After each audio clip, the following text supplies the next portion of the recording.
రసాయనాలను మోతాదుకు మించి వినియోగించి మామిడి పండ్లను మాగబెడుతున్నారు. ఇథలిన్ ప్యాకెట్లను మామిడికాయల మధ్య ఉంచి వేగంగా రంగు మార్చేలా చేస్తున్నారు. సాధారణంగా మామిడికాయ 10 నుంచి 12 రోజుల్లో పండుగ మారుతుంది. అయితే ఇథలిన్ కాల్షియం కార్బైడ్ వల్ల పచ్చికాయలు కూడా కేవలం 2-3 రోజుల్లోనే పసుపు పచ్చ రంగులోకి మారిపోతాయి, కంటికి ఇంపుగా కనిపిస్తాయి. కొందరు వ్యాపారులు మోతాదుకు మించి ఆయా రసాయనాలను మామిడి పండ్లపై స్ప్రే చేయడం, పండ్ల మధ్య ఉంచడం చేస్తున్నారు. దీంతో ఆ పండ్లు విషంతో నిండుతున్నాయి. 10 కిలోల మామిడికాయలుండే ఒక ట్రేలో కేవలం 2 ఇథలిన్ ప్యాకెట్లు మాత్రమే ఉంచాలి.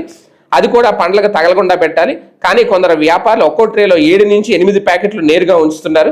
ఆ ప్యాకెట్ల నుంచి వెలువడే హానికర గ్యాస్ వల్ల మామిడికాయ కేవలం 2 రోజుల్లోనే మగ్గుతుంది. ఇక మామిడి పండ్లలో కాల్షియం కార్బైడ్ వినియోగంపై కొంతకాలంగా చర్చ జరుగుతుంది. దీంతో కొందరు వ్యాపారులు ఇథలిన్ రేపరర్ అంటే ఇవి కాగితాలుగా ఉంటుంది, ర్యాపర్స్ అంటారు కదా, అవన్నమాట, వాటిని ఎక్కువగా ఉపయోగిస్తున్నారు. ఈ కాగితాన్ని డబ్బాలో అలాగే అగ్గిపెట్టెలో ఉంచి పండ్ల మధ్య పెడుతున్నారు.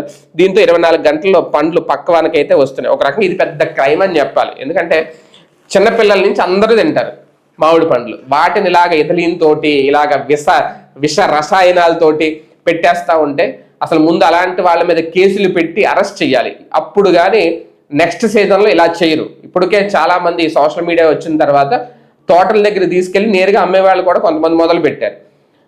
నేరుగా చెట్లు ఉన్న కాయలే కోసుకెళ్ళి మీరే మొగ్గ పెట్టుకోండి అనేది. అవి కూడా అందుబాటులోకి వచ్చినాయి. కానీ మార్కెట్లో అందరూ అలా చేయలేరు కదా. ఇంకా రోడ్డు పక్కన ఉన్నవి ఎక్కువగా కొనుక్కుంటుంటారు. విషం తిన్నట్టు అనేది వైద్యులు చెప్తున్నారు. ఏదేమైనా మామిడి పండ్లు తినేవాళ్ళు కాస్తంత జాగ్రత్తగా ఉండండి. ఇది ఇవాళ మార్నింగ్ మ్యాగజైన్ ప్రధాన వార్తల్లోని ప్రధాన వార్తాపత్రికలోని వార్తలు, అలాగే వాటి వెనక కథనాలు.